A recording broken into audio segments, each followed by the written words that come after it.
I bet you can't guess what this lesson is going to be on from listening to that. It is obviously Another One Bites the Dust by Queen. And there's been a lot of requests for this. It's a very sort of epically known bass tune because that's mostly it in the recording, or at least a large part of it.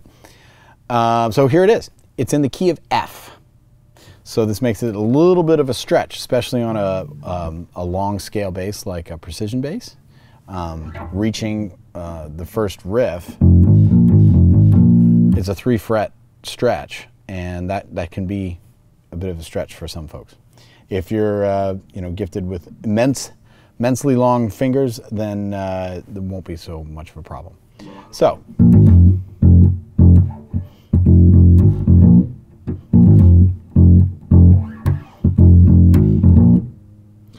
This is the intro. We have those pickup notes, and that's probably the hardest figure to play, like that. If it was up higher, it'd be super easy to play, but it isn't because we have to get all the way down to the F. If it was an E, it'd be easy with an open string, but it is not an E, and I think a lot of people play it in E just because they sort of default to that because it's easy, but it's actually an F. So it's really just these 3 notes in the pentatonic minor scale. We're picking up to the F note.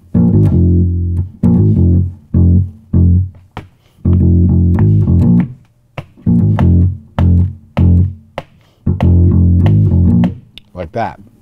So in the intro, the first 2 times around, we have those pickup notes.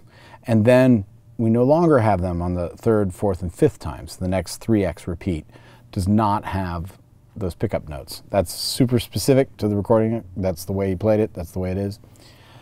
So from the beginning, 2, 3, 4.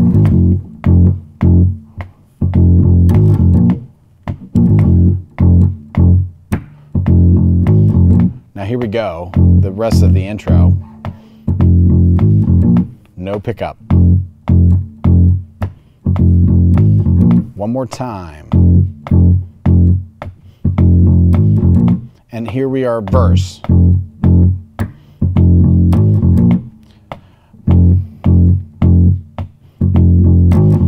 And here we go. Okay, so this is where the rhythms get a little bit trickier. I'm sorry, I sort of screwed it up there. We're going to a D flat chord, okay?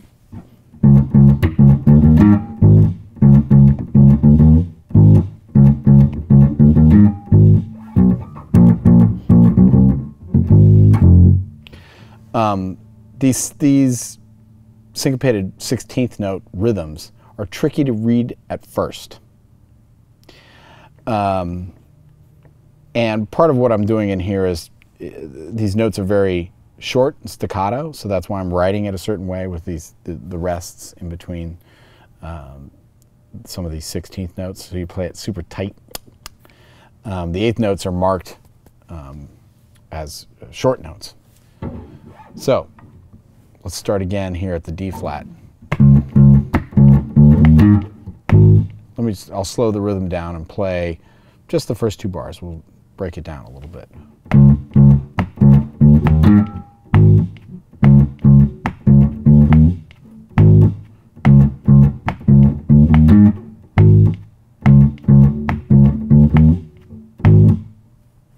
So the 16th notes are offbeats. We have 16th rest, then a 16th note, then another 16th rest, and a 16th note. The rests are on the 8th notes. So you're playing the offbeats, 1 E and the E and the of the 16th note. This could be tricky. This is something you might want to start slow and work up to with a metronome to really get the feel for it.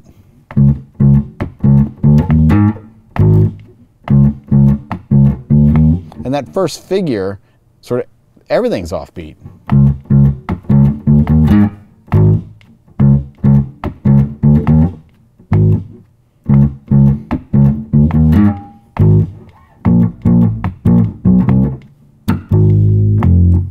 Okay, I'll play that one more time slow, then I'm going to speed it up.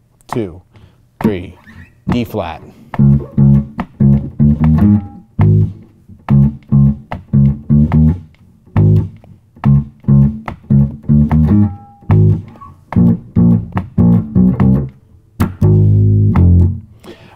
Now, something you might notice me doing instinctually is a lot of times I hit the 2 and the 4 as a dead note on my strings. This is something I do unconsciously to sort of help me keep time, to feel the beat, the back and forth.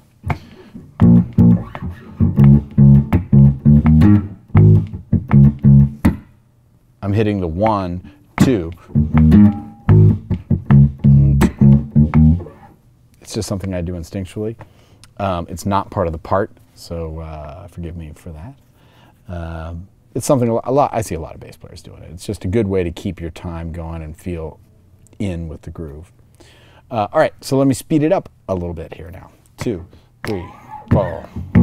I'm sorry. 1, 2, 3, 4.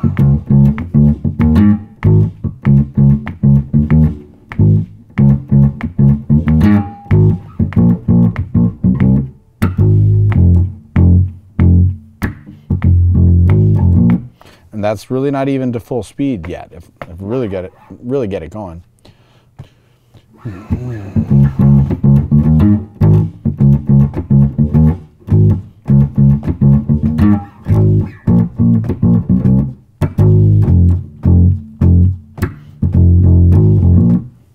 More like that, in that range.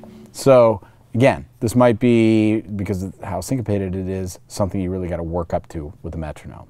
But it's a great song to learn it on because it's such a well-known song. And if you can read these 16th note rhythms and be comfortable with that, the syncopation, that's going to help you in other music. So, okay, we've played that weird little section. We get back, and now we get to the chorus, which is, again, is basically the same riff, exactly the same riff. But we do have one chord change, and this one has some more syncopation in it as well. So here's the chorus. 2, 3, 4.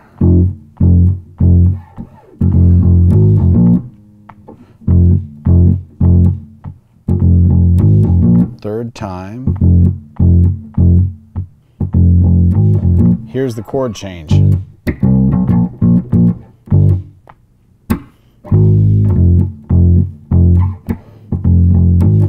Okay, so let's take a look at that G. That's the tricky rhythm. Let me slow it way down.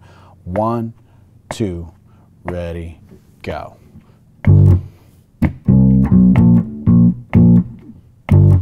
Two, 3, 4. So you play on 1, 2, and that's the tricky rhythm because it's got a rest on beat 2, a 16th note rest. So 1, 2, and so the 8th note is really the 2nd and 3rd 16th note of beat 2. We've got a rest on the first 16th note. We've got an 8th note that occupies the 2nd and 3rd. Then the 4th note is the B natural. We're going to a B flat there. So 1, 2, E, and like that. I know it's a syncopated 16th rhythm. These are tricky to sort of get your mind around, reading them especially.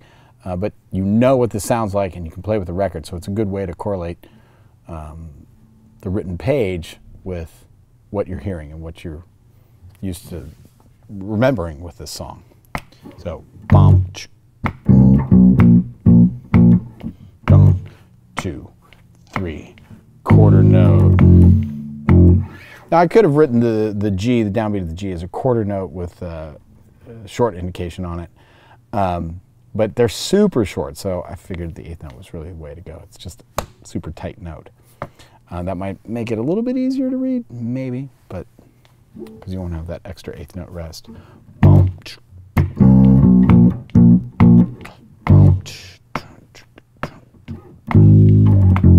All right, so let me play the chorus back up at tempo. 2, 3, 4.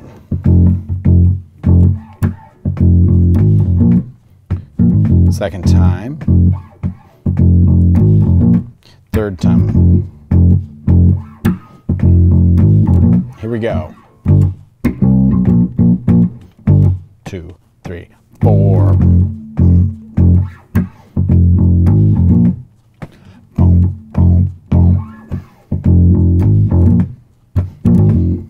Sorry, I'm getting to the second page here.